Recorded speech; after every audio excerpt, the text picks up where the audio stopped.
Señor, gracias por ser tan bueno. Gracias por que quieres hablarnos por medio de tu palabra, Señor. Toda ella es verdad. Y permite que nuestra mente sea moldeada por tus pensamientos, Señor. Por tu palabra, Señor. Transfórmanos, consuélanos. Danos esperanza, Señor. Y Señor, que podamos ser corregidos y una vez más tu amor se revele a nuestras vidas por medio de tu palabra. Te damos gracias y ponemos el estudio de esta noche en tus manos. Amén. Muy bien, estamos estudiando la carta de Segunda de Pedro. Acompáñame ahí al capítulo 3.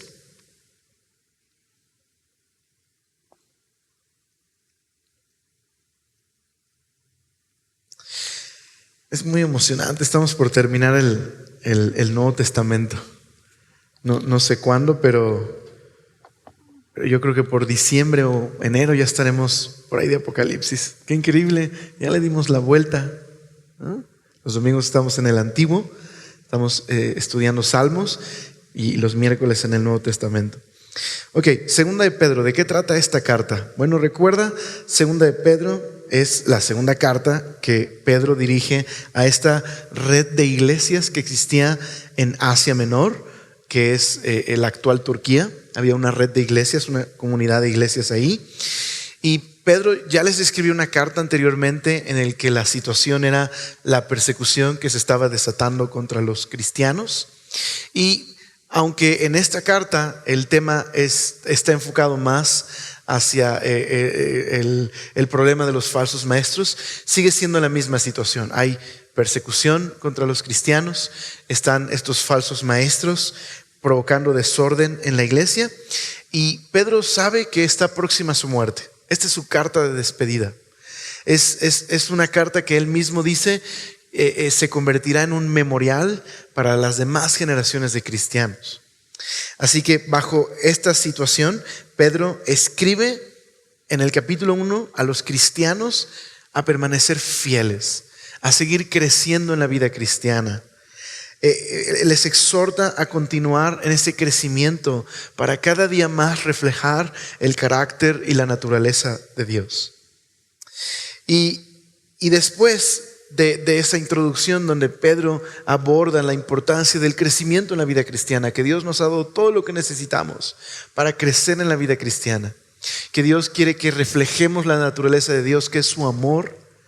Ahora, en el resto de la carta, Pablo aborda 3 objeciones que los falsos maestros han estado levantando contra Pedro y los apóstoles, e incluso las enseñanzas del Antiguo Testamento. Así que la primera objeción que Pedro aborda es que los discípulos junto con Pedro se habían inventado esto de que Jesús había resucitado, que Él era rey y que un día volvería para establecer su reino. Es más, las profecías del Antiguo Testamento no son más que pura invención humana.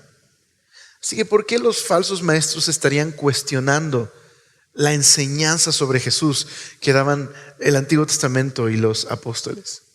Pues muy probablemente la cuestionaban, por un lado, porque querían vivir como quienes no dan cuentas a nadie. Su estilo de vida corrupto, inmoral, estaba acompañado de su negación de la veracidad y la autenticidad de la enseñanza de los apóstoles.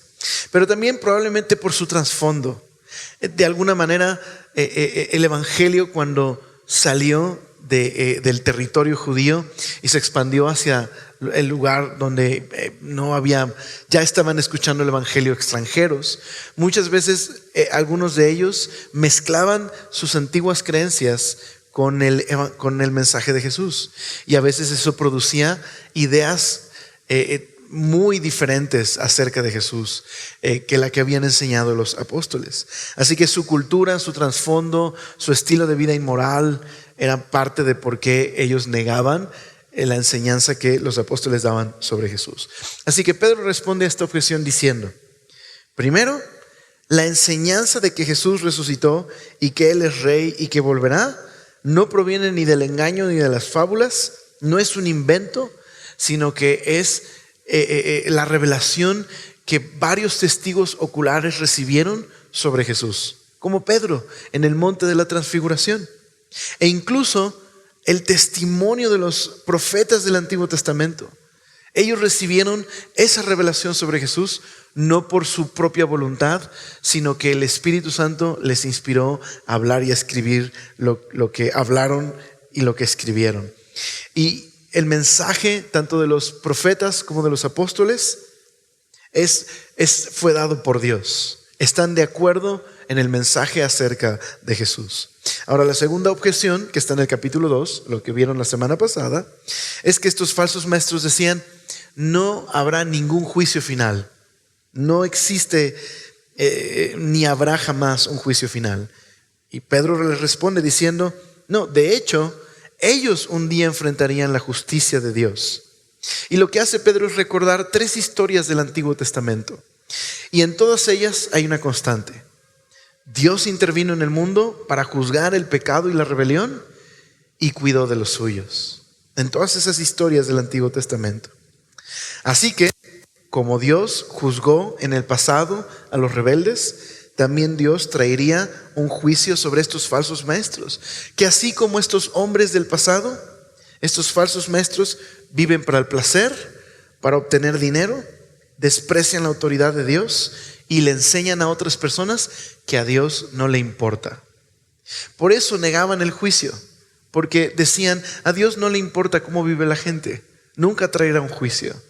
Y Pedro dice: eso está completamente lejos de lo que enseña la Biblia. A Dios le preocupa su mundo y precisamente por eso traerá un juicio como lo hizo en el pasado, porque le preocupa su mundo. Y de hecho, Pedro dice que el estilo de vida corrupto de estos hombres los hace doblemente condenables, porque conociendo a Jesús han negado la enseñanza que los apóstoles dan sobre Jesús. Así que son doblemente responsables. Son como el proverbio: el perro que vuelve a su vómito. Y así acaba el capítulo 2. Entonces, hoy veremos en el capítulo 3 la tercera objeción que estos falsos maestros levantan contra los apóstoles. Así que mira el capítulo 3, verso número 1. Dice: amados, esta es la segunda carta que os escribo, y en ambas dice: despierto con exhortación vuestro limpio entendimiento, para que tengáis memoria de las palabras que antes han sido dichas por los santos profetas y del mandamiento del Señor y Salvador dado por vuestros apóstoles. Entonces, queridos amigos, les dice Pedro, ya les escribí anteriormente, les escribo una segunda vez para refrescar su memoria y estimularles a que sigan pensando, puede ser con integridad, o incluso esta palabra puede significar también que sigan pensando sanamente. Así que, ¿qué es lo que Pedro quiere que recuerden? ¿Qué es lo que les ha traído una vez más a la memoria? Pues Pedro lo dice en el verso 2. Lo que los profetas dijeron sobre Jesús y su reino y su regreso, y lo que Jesús enseñó por medio de los discípulos y que les llegó a ellos también por medio de los apóstoles. Así que la carta cierra como comenzó, con un llamado a recordar, con un llamado a tener un constante crecimiento en el Señor. ¿Sabes? Como creyentes, al igual que estos creyentes, nosotros estamos en una constante necesidad de crecer en nuestra relación con Cristo y de constantemente recordar el Evangelio. Nunca estamos exentos de ser exhortados y estimulados a vivir y a pensar en el Señor. Todos los días necesitamos ser animados, exhortados, consolados, corregidos por el Señor. Todos los días.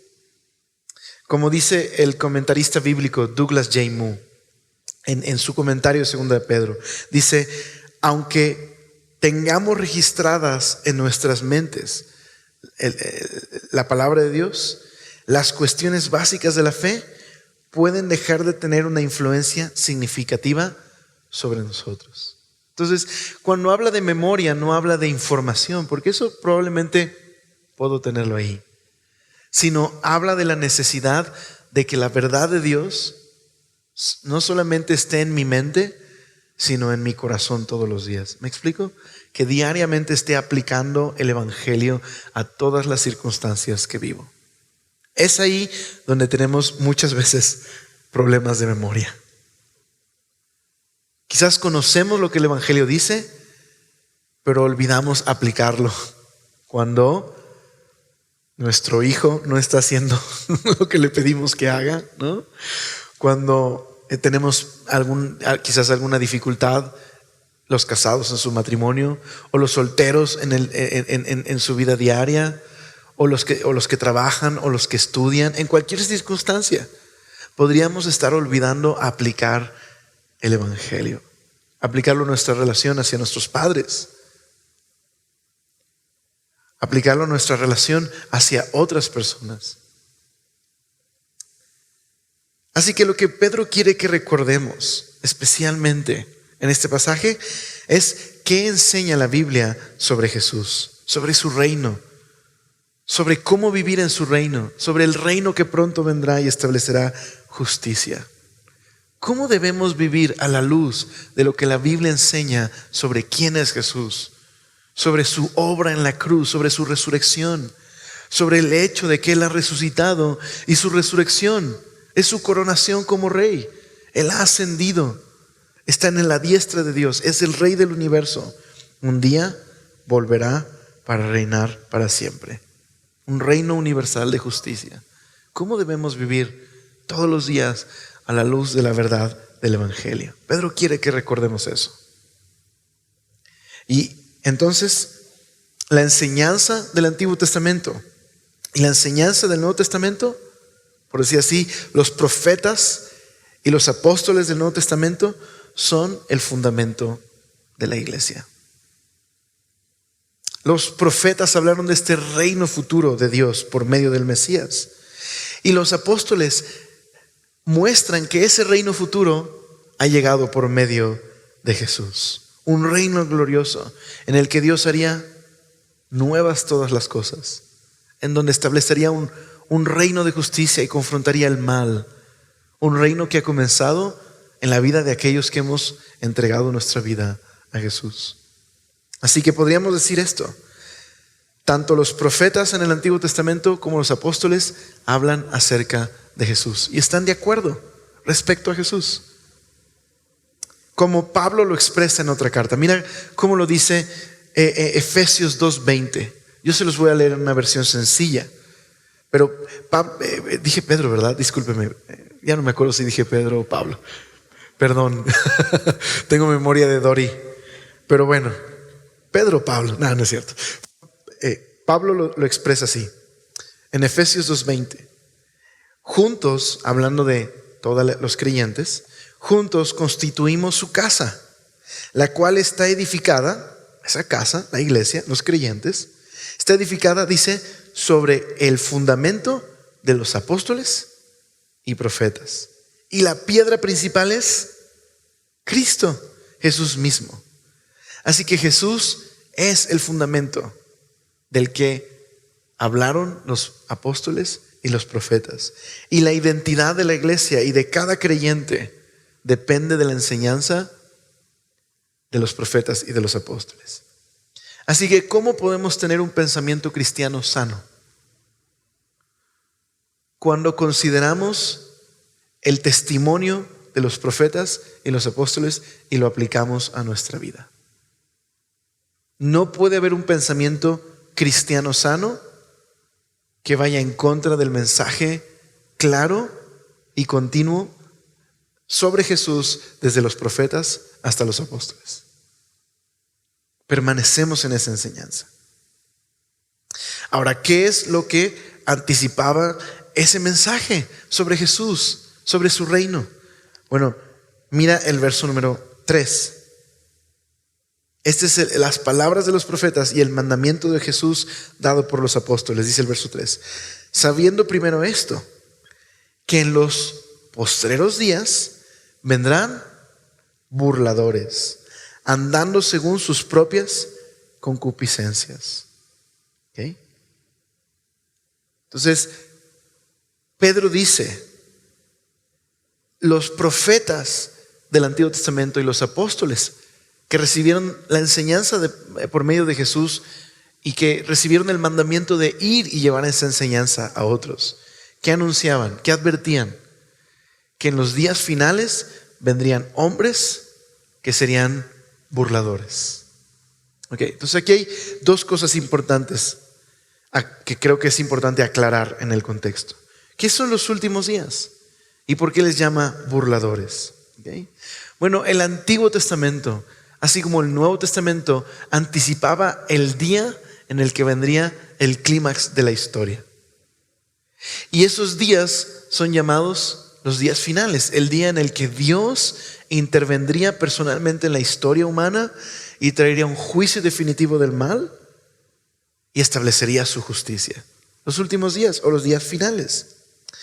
Ahora, en el Nuevo Testamento se enseña que esos días finales se inauguraron cuando Jesús resucitó. Y que una característica entonces de esos días finales, a partir de que Jesús resucitó, es que aparecerían hombres que desvirtuarían la enseñanza de Jesús y que tratarían de engañar a otros. Jesús le dijo eso a los discípulos, que vendrían falsos cristos y falsos maestros. Así que mira cómo Pablo, ahora sí me acuerdo, Pablo, en otra carta habla muy similar a Pedro acerca de cómo Dios anticipó que vendrían personas que tratarían de engañar, falsos maestros, y que Dios lo había anticipado. Dice 1 Timoteo capítulo 4 verso 1 y 2, en la NTV lo dice así: ahora bien, el Espíritu Santo nos dice claramente que en los últimos tiempos algunos se apartarán de la fe verdadera. Seguirán espíritus engañosos y enseñanzas que provienen de demonios. Estas personas son hipócritas y mentirosas y tienen muerta la conciencia. Me gusta cómo lo dice la NTV. Así que, para puntualizar, ¿qué son los últimos tiempos? ¿Verdad que cuando piensas en los últimos tiempos piensas en Apocalipsis, ¿verdad? Pero en la Biblia los últimos tiempos más bien hablan de una era, de una época que se inauguró desde Jesús y los apóstoles y que ha continuado toda esa época y que anticipamos su clímax. ¿Me explico? Desde que Jesús se resucitó se inauguró una era, los últimos tiempos. Y esos últimos tiempos estarían caracterizados dentro de muchas cosas por falsos maestros, gente mentirosa que trataría de desvirtuar la enseñanza sobre Jesús y su reino. Y eso ha sucedido desde que Jesús resucitó hasta el día de hoy. ¿Okay? Entonces, lo que Pedro está tratando de decir es que esto no es una sorpresa. Que existan personas que se digan cristianas o que traten de desvirtuar la enseñanza bíblica sobre Jesús no es noticia nueva. Es lo que Dios dijo que sucedería. Y eso sucedió desde que Jesús resucitó. Jesús mismo lo anticipó. Así que es una era que se ha inaugurado, que vendrá a su consumación. Y eso es lo que anticipamos desde el momento en que Jesús resucitó. Que esa época llegue a su clímax. Ahora, ¿por qué llamarle gente burlona? Esa es una frase muy típica del Antiguo Testamento. Hablar del burlador o el escarnecedor. Y es una palabra muy, muy de la Biblia, ¿no? Como cuando usamos la palabra impío, ¿no? O filisteo, ¿no? ¿Has oído eso? Ese es un filisteo, ¿no? Digo, no le digas así a nadie, ¿no? Pero entre la jerga cristiana entendemos que un filisteo es un no cristiano, ¿verdad? Pero no le digas así a alguien, ¿ok? Es una forma no correcta de hablar hacia un no creyente. Pero me explico, cuando habla de un burlador, es parte de un lenguaje bíblico que describe un tipo de persona. ¿Qué tipo de persona? Describe en la Biblia un tipo de persona que no le importa la autoridad de Dios, que es rebelde, que vive un estilo de vida inmoral, que vive para el aquí y el ahora. Ese es un burlón. o un escarnecedor. Entonces Pedro llama a estos hombres como la Biblia ha llamado a esa clase de personas desde antes: escarnecedores o burlones. Viven para sí mismos, son inmorales. Viven para el aquí y el ahora. Entonces esto es muy, muy interesante. Quiero que tú y yo veamos esto juntos. Lo que Pedro está diciendo es que la herejía no es un problema intelectual, sino moral. ¿Notaste? No era un problema intelectual, aunque definitivamente tiene que ver con una corrupción del entendimiento. Pero es un problema moral. Es decir, enseñan que Jesús no volverá porque en la raíz de esa enseñanza corrupta está su deseo de vivir de forma rebelde, sin dar cuentas. Y es precisamente porque son inmorales que tuercen la enseñanza de Jesús y dicen que no volverá. ¿Notaste?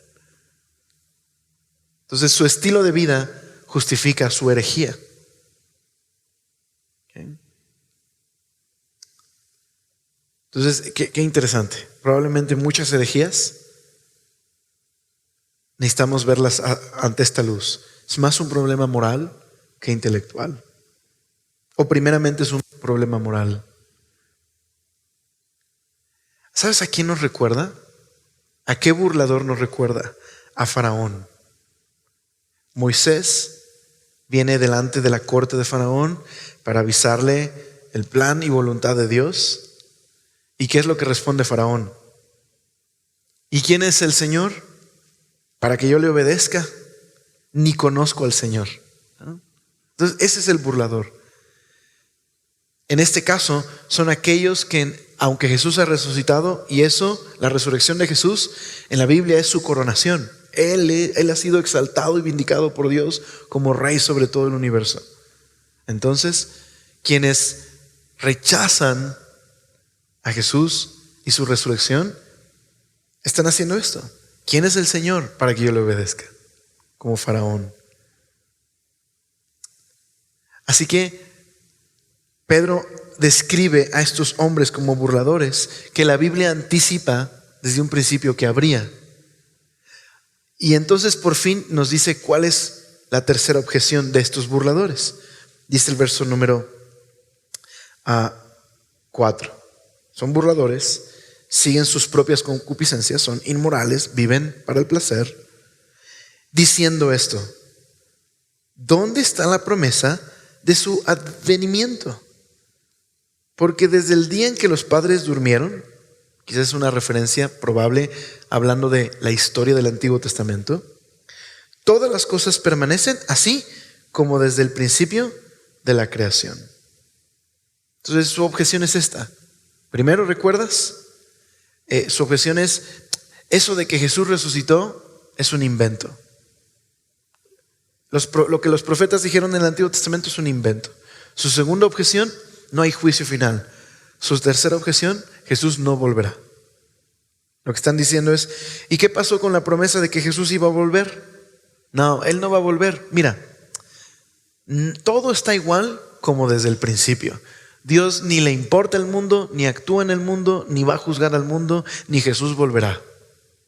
Esa es su objeción. ¿No que iba a volver? Eso es lo que dijo. Mira, no ha pasado nada. Dios no ha hecho nada aún desde el comienzo, desde el principio. ¿Okay? Todo permanece igual. Dios no puede actuar o no quiere actuar en la historia. ¿Okay? ¿Listo para cómo Pedro va a responder? Pero antes de eso, ¿por qué probablemente están argumentando de esta manera?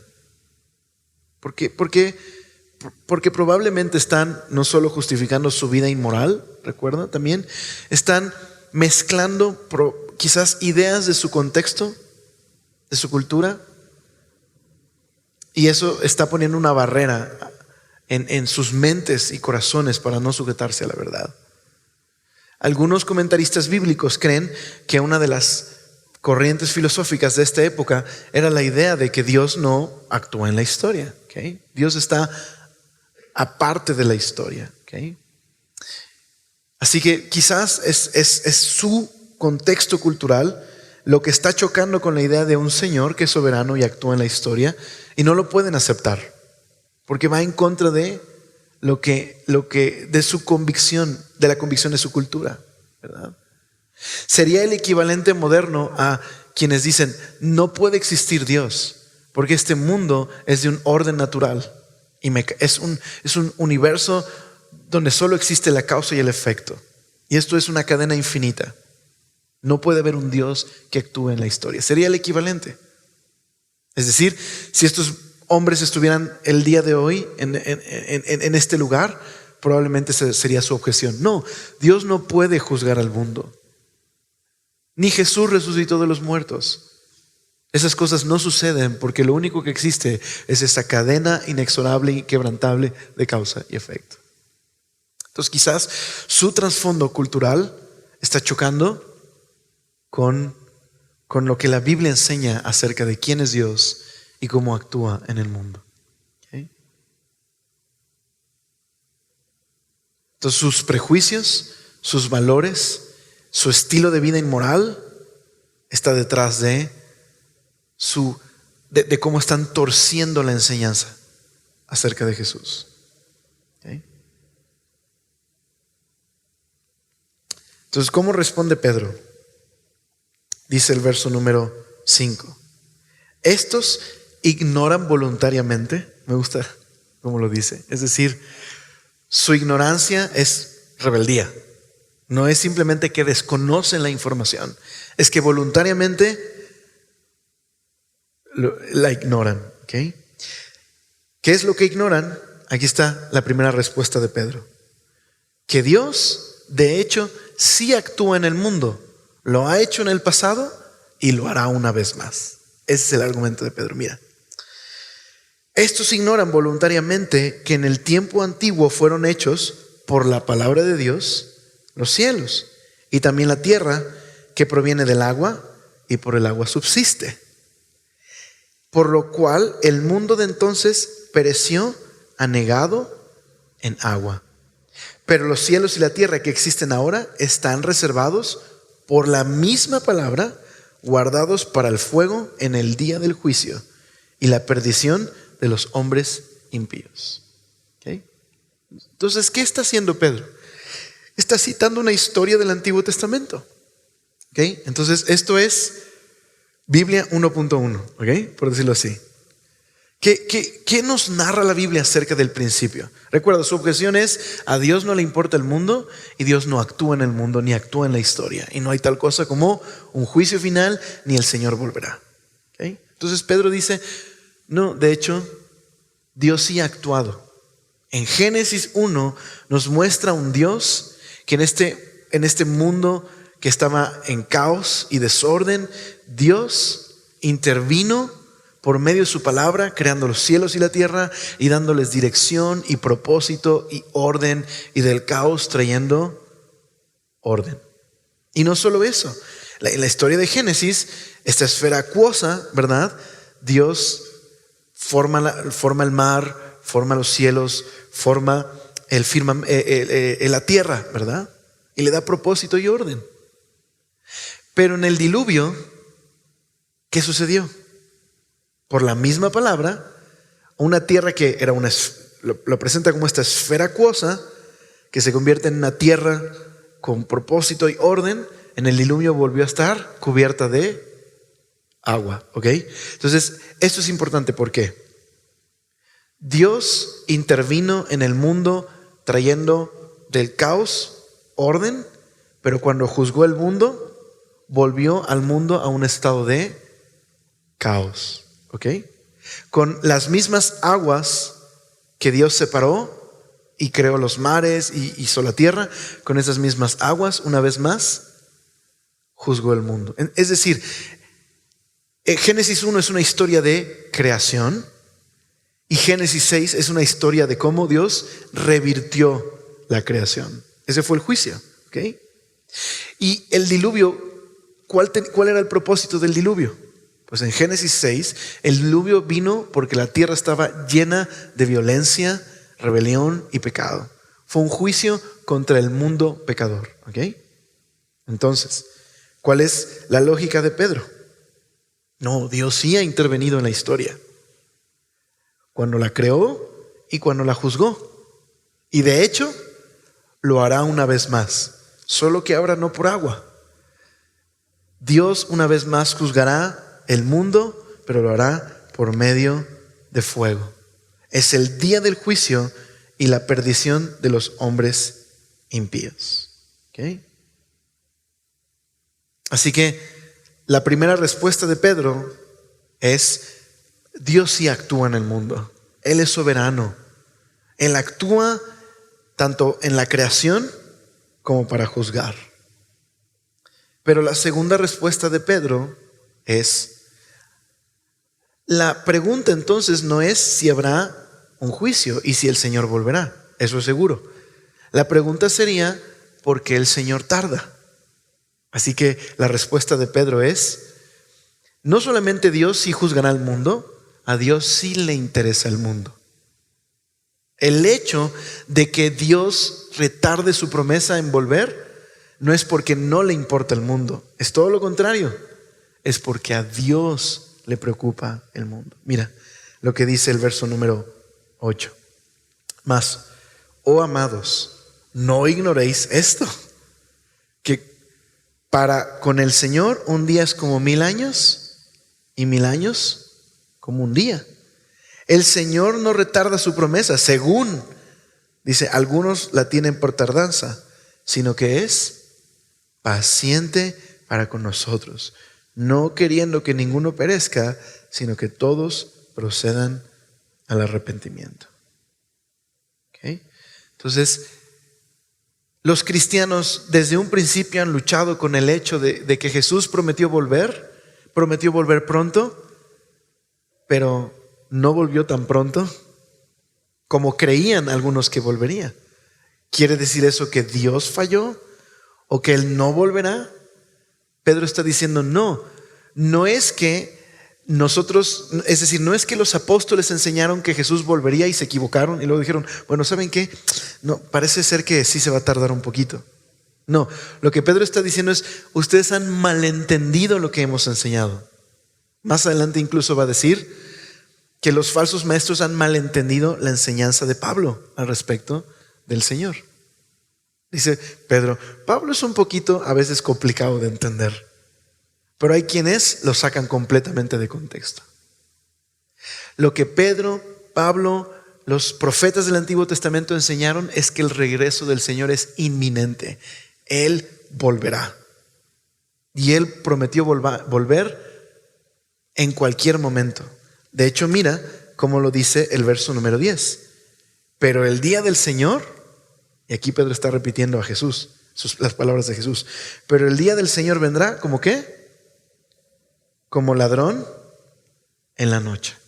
Sí, Jesús dijo que su regreso es inminente. Como un ladrón en la noche que no avisa el día que va a meterse en una casa, ¿verdad? Sería insensato, ¿verdad?, que en el calendario te avisara, ¿no? Te llegara tu notificación, ¿verdad? El ladrón no avisa cuando va a minar una casa, ¿verdad? Así dijo Jesús: así será el día de mi regreso. Cuando nadie lo espere, volverá. Entonces Jesús sí dijo eso. Lo que habían algunos malinterpretado es que pensaban que Jesús dijo: volveré mañana. Y como no volvió, dijeron: entonces Jesús mintió, no volverá. Pero eso es una malinterpretación de la enseñanza bíblica. Así que el problema está en esto, que tenemos un concepto limitado del tiempo. Tenemos una visión corta del propósito de Dios. Es por eso que Pedro cita el Salmo 90. El Salmo 90 es de donde está tomando Pedro esta frase de: un día para el Señor son como 1000 y 1000 como un día, ¿no? Dicen por ahí que una persona un día le preguntó al Señor: Señor, ¿para ti cuánto es un día? Pues como 1000 años. Ok. ¿Y un centavo? No, pues como $1,000,000. ¿Me das un centavo? Sí, mi hijo, en un día. Pero, ¿sabes? Pedro simplemente está citando un salmo, no para que saquemos cálculos y digamos un día, entonces si contamos, llevamos 3 días, 3 milenios. Sí, estamos en el 3er milenio. Jesús va. No es lo que está haciendo Pedro, ¿ok? De una vez te puedo decir con toda confianza y con todo mi corazón, así, ese tipo de cálculos no son bíblicos, ¿ok? Jesús dijo muy claro, nadie sabe el día del regreso y será como ladrón en la noche. Entonces, este tipo de cosas de, bueno, siempre puede venir el Señor, pero hoy es más probable que venga que antes, no es bíblico, ¿ok? El Señor puede venir como ladrón en la noche. Y puede retrasarse 1000 años si quiere, o puede venir ahorita que estoy en lo que estoy enseñando. ¿Me explico? No estoy diciendo que Jesús va a tardar 1000 años en venir. Lo único que estoy diciendo es que no cálculos, ¿ok? Pedro está diciendo entonces que el Dios se toma su tiempo para hacer su obra. Es lo que está diciendo Pedro. Que Dios tiene un tiempo distinto al nuestro. Y que nuestro concepto de cómo debe hacer las cosas Dios es equivocado. Dios hace las cosas en el momento apropiado y que su visión de la historia es correcta. ¿Sí? En el tiempo apropiado vino Jesús para morir en la cruz y en el tiempo apropiado Jesús volverá. ¿Cuándo? ¿Qué dijimos? No cálculos, ¿ok? Así que, ¿por qué les digo esto? Porque ¿te has dado cuenta que cada que ocurre una crisis decimos, hoy no, ahora sí viene el Señor? Pero de hecho en Tesalonicenses, según en Tesalonicenses, Pablo dice, que cuando digan paz y seguridad, el Señor volverá. Ese era el eslogan del Imperio Romano, Pax ex securitas. Y lo que Pablo estaba diciendo es, no te compres ese eslogan del imperio, de que todo está bien, el imperio es la salvación, el imperio trae paz. Cuando digan paz, el Señor volverá. Entonces, ¿qué quiero decir con esto? Que tenemos la tendencia a cuando estamos en aprietos y en problemas, buscar al Señor porque decimos, no, igual y el Señor ahora sí regresa. Y cuando no hay problemas, ¿y qué tal si el Señor regresa ahí? ¿Sí me explico? El Señor vendrá y su regreso es inminente. Puede volver en cualquier momento. Los cristianos no tenemos que vivir pensando en cuando vengan los problemas, seguro el Señor volverá. Los cristianos debemos vivir a la luz de su inminente regreso en cualquier momento. ¿Estamos de acuerdo? Chóquelas entonces. Así que, ¿por qué el Señor puede que aparentemente retrase su venida? Porque recuerda, Él siempre está a tiempo. Pero ¿por qué pareciera que se retarda su promesa? ¿Porque no le importa el mundo? Todo lo contrario, porque no quiere que nadie se pierda. Es la bondad de Dios, es su gracia por la que Dios aparentemente tarda en regresar. ¿Okay? Pero volverá. Ese es el punto. Y por eso dice el verso 9, el Señor no retarda su promesa, según algunos la tienen por tardanza, sino que es paciente. Pero luego el verso 10, pero el día del Señor vendrá, no lo dudes, vendrá, y vendrá como ladrón en la noche. Dice, y esto es lo que ocurrirá cuando Él vuelva. La marca del regreso del Señor es esta, en la cual los cielos pasarán con gran estruendo, y los elementos ardiendo serán deshechos, y la tierra y las obras que en ella hay serán quemadas. Pues que todas las cosas han de ser deshechas, ¿cómo no debéis vosotros andar en santa y piadosa manera de vivir? Entonces, el día del Señor. Esta era la enseñanza de los profetas, del Señor mismo y de los apóstoles. El día del Señor. ¿Pero qué es esto del día del Señor?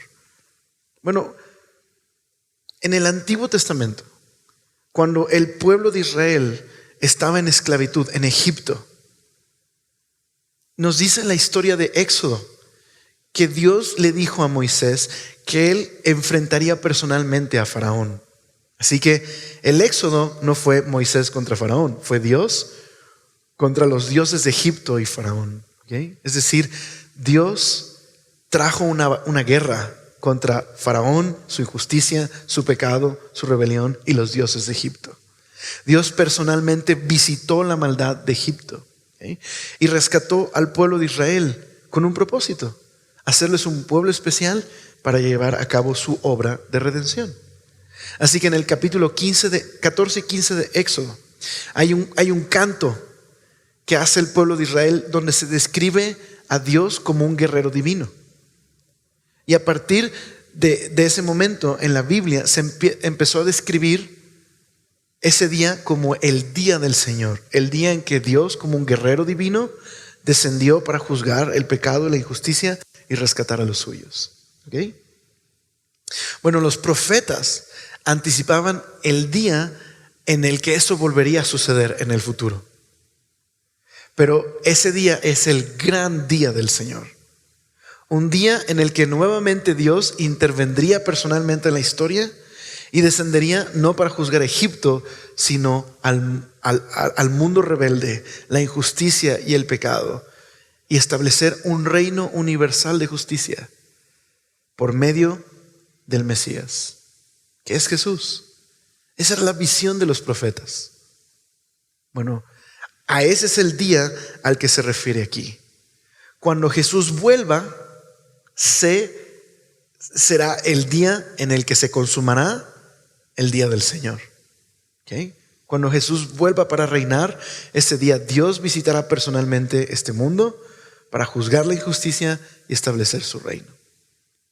Así como en el diluvio Dios intervino en la historia y juzgó al mundo pecador, Dios lo hará una vez más en la historia, pero ahora dice que lo hará por medio de fuego.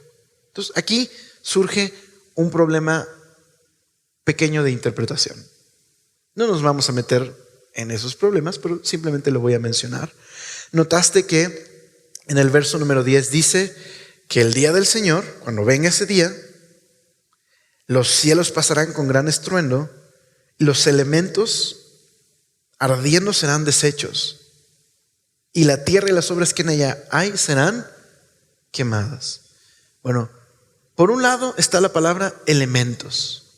¿Qué es esta palabra elementos? Es una palabra que es extraña aquí. Bueno, en griego es la palabra stoichaion y se puede traducir de dos maneras: como los elementos básicos del universo. En ese tiempo creían que era fuego, tierra, aire, agua. O se puede traducir literal como cuerpos celestes: el sol, la luna, el cielo. ¿Okay?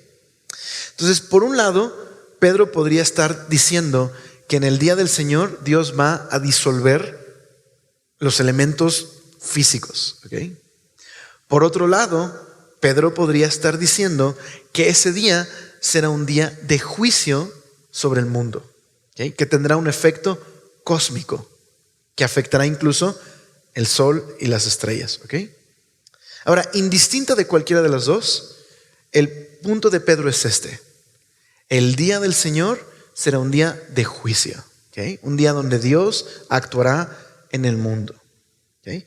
Y notas de hecho que en el verso número 10 al final dice que la tierra y sus obras que en ella serán quemadas. ¿Okay? Aquí está la segunda cosa. Hay otros manuscritos antiguos en que la palabra ahí no es quemarse, sino manifestarse. Las obras de la tierra y el cielo serán manifestadas. Entonces, quizás un versículo que puede aclarar un poquito este embrollo se encuentra en Isaías 34. Acompáñame un momento ahí, lo vamos a leer solo un momento. Isaías 34.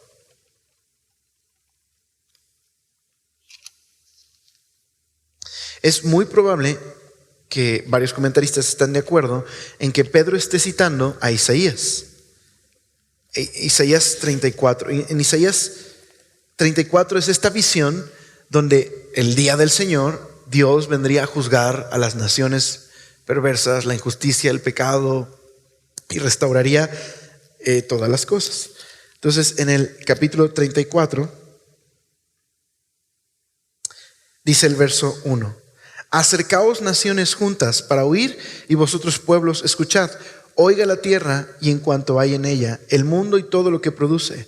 Porque Jehová está airado contra las naciones e indignado contra todo el ejército de ellas. Las destruirá y las entregará al matadero. Y los muertos de ellas serán arrojados de sus cadáveres, y se levantará hedor, y los montes se disolverán por la sangre de ellos.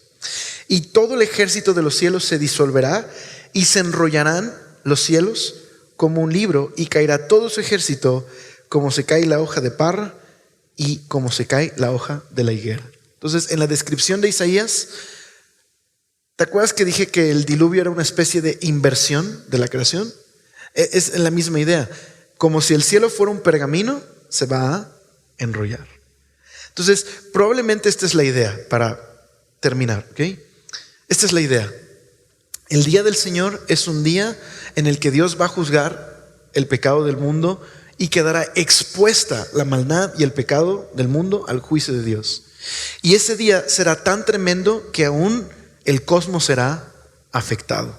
¿Con qué propósito? ¿Por qué Dios planea afectar el cosmos? ¿Solo pretende destruirlo? Y la respuesta es no. Pretende recrearlo. Mira lo que dice el verso número 11. Puesto que todas estas cosas han de ser deshechas, ¿cómo no debéis vosotros andar en santa y piadosa manera de vivir? Esperando y apresurándoos para la venida del día de Dios, en el cual los cielos, encendiéndose, serán deshechos, y los elementos, siendo quemados, se fundirán. Pero mira el verso 13. Pero nosotros esperamos, según sus promesas, ¿qué cosa? Chécate, esto es increíble. ¿Puedes decirlo conmigo? Cielos nuevos y tierra nueva, en los cuales mora la justicia. Entonces, este fuego que vendrá para destruir el pecado y para hacer cielos y nueva tierra es un fuego que trae juicio y purificación. ¿Me explico?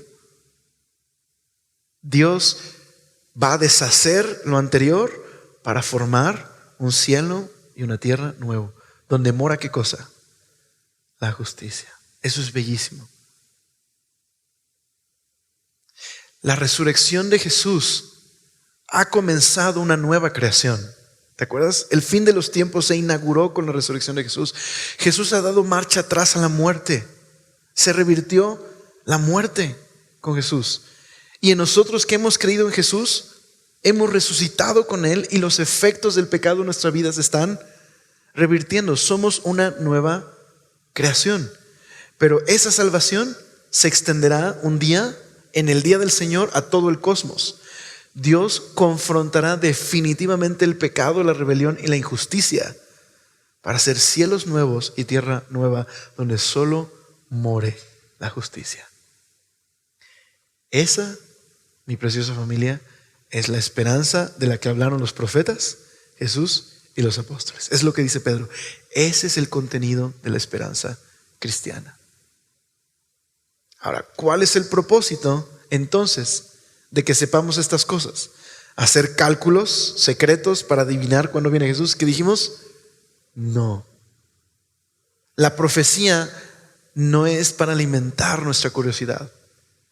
Cuando la Biblia revela lo que sucederá en el futuro, es para saber cómo vivir en nuestras circunstancias presentes. Por eso déjenme terminar así. ¿Cómo dice el verso 11? Puesto que todas estas cosas han de ser deshechas, ¿cómo no debéis vosotros andar en sana y piadosa manera de vivir? Entonces dice el verso 14. Por lo cual, oh amados, estando en espera de estas cosas, procurad con diligencia ser hallados por Él, es decir, por Jesús, sin mancha e irreprensibles, en paz. Y tened entendido que la paciencia de nuestro Señor es para salvación, como también nuestro amado hermano Pablo, según la sabiduría que le ha sido dada, os ha escrito, casi en todas sus epístolas, hablando en ellas de estas cosas, entre las cuales hay algunas difíciles de entender. Entonces ya no me siento tan mal cuando me cuesta entender a Pablo. Dice, las cuales los indoctos e ignorantes tuercen, como también las otras escrituras, para su propia perdición. Así que vosotros, oh amados, sabiéndolo de antemano, guardaos, no sea que arrastrados por el error de los inicuos, caigáis de vuestra firmeza. Antes bien, creced en la gracia y el conocimiento de nuestro Señor y Salvador Jesucristo. A Él sea gloria, ahora y en la eternidad. Amén. Así que Pedro concluye su carta así. Pedro está viendo un peligro en cómo estos falsos profetas niegan que Jesús resucitó, niegan que hay un juicio final, niegan que Jesús volverá. Su enseñanza corrupta justifica su estilo de vida rebelde, sin autoridad, inmoral, viven para el placer y viven para el dinero. Y Pedro les dice a los creyentes, no permitan que esa enseñanza empiece a minar su confianza de ustedes en el Señor y ustedes empiecen a vivir de la misma manera, de una manera inmoral, de una manera perversa, de una manera que falte al temor del Señor, que no sea en santidad y piedad. Entonces, esto es verdad. Y creo que podemos aplicar esto. Pedro dice, número 1, como resultado de que el Señor volverá, número 1, esfuércense por vivir una vida agradable a Dios. Pedro dice, queridos hermanos, mientras esperamos que el Señor vuelva, esfuércense para que Dios los halle sin mancha, sin defecto y tengan paz con Él. Entonces, el saber que el Señor volverá y que su regreso es inminente es un poderoso motivo para vivir todos los días esforzándome por agradar a Dios. Número 2, dice, manténganse alertas. Dice, así que ustedes, queridos hermanos, porque ya saben que el fin se acerca, manténganse alertas. No permitan que estos libertinos los arrastren con su error y caigan. Entonces podríamos decir, no permitas que este mundo y su enseñanza y su filosofía empiecen a corroer tu convicción de quién es el Señor y entonces caigas de tu firmeza en Cristo. Con caer no me refiero a pecar ocasionalmente, todos pecamos, me refiero a desviarte del Señor. ¿Okay? Número 3, Pedro dice, más bien crezcan en la gracia y en el conocimiento del Señor. La carta termina donde empieza. Entonces, sí, simplemente quisiera que oráramos teniendo esto en mente. Entre más presente esté esta doctrina esencial en nuestra vida del regreso inminente del Señor, eso más va a mantener ardiendo nuestro corazón por el Señor, más nos va a mantener enfocados.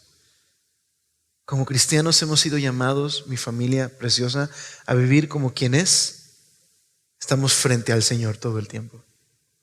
Y ese pensamiento no debe traer condenación, sino esperanza. Vivimos sabiendo que un día Dios hará nuevas todas las cosas.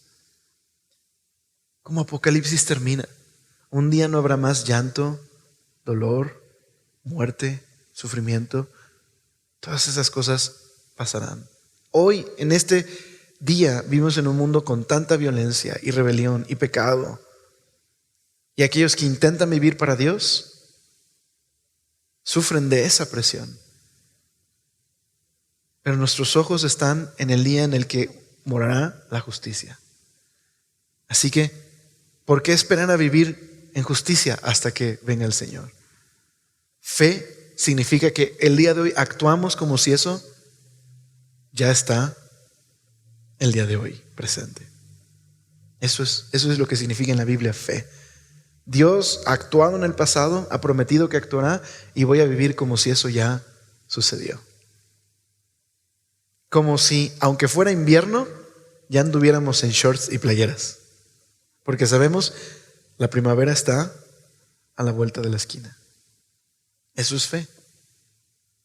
El Señor no, el Señor es paciente porque ama este mundo y busca su salvación. Pero precisamente porque es justo y bueno, un día traerá juicio sobre el pecado. Todo el mundo y su corrupción y su podrición quedarán expuestas ante aquel que es justo y lo ve todo. Y su fuego no solo traerá destrucción del pecado y de todas las cosas, sino lo purificará este mundo para dar paso a un nuevo orden, a un nuevo mundo, un cielo y una tierra nuevas.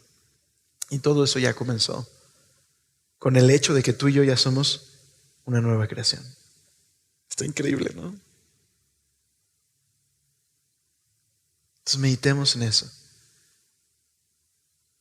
¿No te pasa que cuando puedes reconocer en tu vida que hay esos, no sé, discusiones en casa, cuando no estamos trabajando, haciendo las cosas de manera íntegra en el trabajo, cuando no estamos siendo los padres que debemos de ser?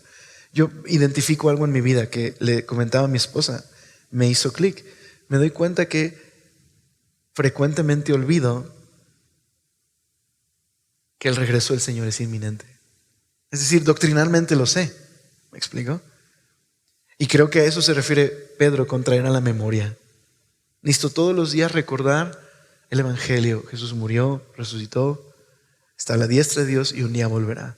Soy su hijo, le pertenezco. Ha perdonado mis pecados. Mi vida tiene que ser distinta. De cómo no vivir de manera justa y piadosa, sabiendo estas cosas. Y creo que cuando me enfrasco en este mundo y me lleno de angustia y de pronto en mi corazón empieza a haber egoísmo, es porque he dejado de tener frente a mis ojos la realidad de su amor, su gracia, su paciencia, y que pronto volverá. No necesitamos eso, ¿verdad? Oramos. Señor, gracias porque nos invitas a crecer en tu gracia, en el conocimiento personal de Jesús. Señor, no hay un día donde no necesitemos ser corregidos, animados, consolados por Jesús y su palabra. Señor, perdónanos cuando somos de vista corta, cuando permitimos que los valores de este mundo y sus enseñanzas empiecen a distorsionar nuestro concepto de quién eres tú, Señor. Cuando empezamos a dejar de mantener fresco en nuestra mente y corazón el mensaje del Evangelio. Y Señor, gracias por esta promesa de cielos nuevos y de tierra nueva. Gracias porque harás nuevas todas las cosas y porque eso ya comenzó en la resurrección y en el hecho de que tú, Señor, nos has hecho nuevos.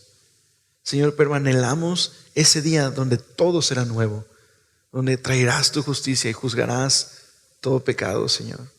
Ayúdanos a vivir a la luz de esa verdad diariamente. Por favor, Señor. Y perdónanos, Señor, nuestro egoísmo. Y gracias por tu palabra. Ayúdanos a mantener fresco todos los días el Evangelio para que podamos pensar sanamente, Señor. Y ayúdanos a aplicar el Evangelio a toda nuestra vida, Señor. Por favor, permítenos una vez más hoy, Señor, considerar la cruz, la tumba vacía, la esperanza y consuelo de este pronto e inminente regreso, Señor. Te lo rogamos, por favor, en tu nombre. Amén.